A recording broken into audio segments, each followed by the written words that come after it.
মনকে প্রশ্ন করলাম, তোমার আপন কেউ তোমাকে ছেড়ে গেলে তুমি কি করবে? মন বলল, যে আপন সে কখনো ছেড়ে যায় না, আর যে চলে যায় সে কখনো আপন ছিল না। যাকে সত্যিকারের ভালোবাসা যায় সে অতি অপমান আঘাত করলে, হাজার ব্যথা দিলেও তাকে ভোলা যায় না। কাউকে একবার মন থেকে ভালোবেসে দেখো, তাকে ছাড়া বেঁচে থাকাটা মৃত্যুর চেয়েও কঠিন মনে হবে। আর এটাই হলো প্রকৃত ভালোবাসা। যদি কোনো সম্পর্ক সময়ের সাথে সাথে পাল্টে যায়, তাহলে বুঝে নিও সম্পর্কে ভালোবাসা নয়, প্রয়োজন ছিল। প্রেম আর মোহের মধ্যে পার্থক্য থাকে। বাস্তবে যা প্রেম তা কোনো মোহ নয়। প্রেমের জন্ম করুণা থেকে হয়, আর মোহের জন্ম হয় লোভ থেকে। প্রেম মুক্তি দেয়, মোহ আবদ্ধ করে। তাই প্রেম হলো ধর্ম, মোহ হলো অধর্ম।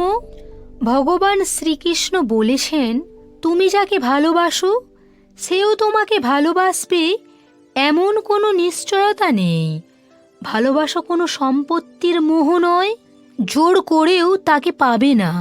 মন থেকে ভালোবেসে যাও, বাকিটা সময় বলে দেবে। সব রাতে যেমন পূর্ণিমা হয় না, আবার তেমনই সব স্বপ্ন পূরণ হয় না। যেমন সব ফুলে গন্ধ থাকে না, তেমনি মানুষের জীবনে থেকে যায় কিছু অসমাপ্ত দুঃখ। মানুষের জীবনে সব অনুভূতি গন্তব্য খুঁজে পায় না, কিছু অনুভূতি অন্তরে রাখাই শ্রেয়।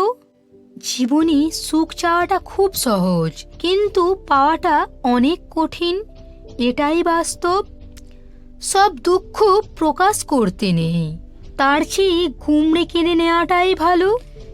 জীবন অনেকটা বইয়ের পাতার মতো, প্রতিটা পাতায় কিছু না কিছু লেখা আছে, যেটা খুশি হতে পারে আবার বেদনা দিতে পারে। জীবনে যদি তুমি পাতা পরিবর্তন নাই করো, তাহলে জানতেই পারবে না পরের পাতায় কি আছে। তাই এই সব দুঃখ কষ্টকে ভুলে সামনের জীবনকে বরণ করে নাও। বন্ধুরা, ভিডিওটা ভালো লাগলে অবশ্যই লাইক, কমেন্ট, শেয়ার করো।